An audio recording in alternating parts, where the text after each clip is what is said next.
नमस्कार मित्रों।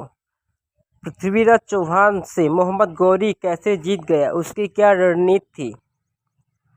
तराइन के प्रथम युद्ध में पृथ्वीराज चौहान से हारने के पश्चात मोहम्मद गौरी प्रतिशोध की आग में जल रहा था। इसीलिए उसने गौर पहुंचने के लिए पश्चिम दूसरे युद्ध की तैयारी शुरू कर दी। दूसरी ओर पृथ्वीराज चौहान प्रथम युद्ध के पश्चात थोड़े असावधान हो गए थे। उन्हें लगा कि मोहम्मद गौरी अब दोबारा आक्रमण करने की कोशिश नहीं करेगा। यदि उसने दोबारा आक्रमण किया भी तो हम उन्हें आसानी से हरा देंगे। यही लापरवाही उनके घातक साबित हुई, क्योंकि धोखा और मकारी तो इन तुर्की की फितरत थी।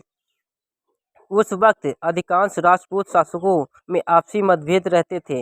वो आपस में पांडव रहने और लड़ने झगड़ने में व्यस्त रहते थे। पृथ्वीराज चौहान का भी कन्नौज के शासक जयचंद के साथ मतभेद थे। कारण था कि पृथ्वीराज चौहान और जयचंद की पुत्री संयुक्ता का प्रेम विवाह पृथ्वीराज चौहान संयुक्ता को उसके स्वयंवर में भगा ले गए थे और विवाह कर लिया था। इससे जयचंद पृथ्वीराज से नफरत करता था और अपने अपमान का बदला लेना चाहता था। जयचंद ने मोहम्मद गौरी को पृथ्वीराज चौहान की आक्रमण करने के लिए उकसाया और पृथ्वीराज की मदद न करने का वचन दिया। मोहम्मद गौरी ने पुनः 1192 ईस्वी में एक बड़ी सेना लेकर पृथ्वीराज चौहान पर आक्रमण कर दिया। इस युद्ध में जयचंद ने मोहम्मद गौरी का साथ दिया।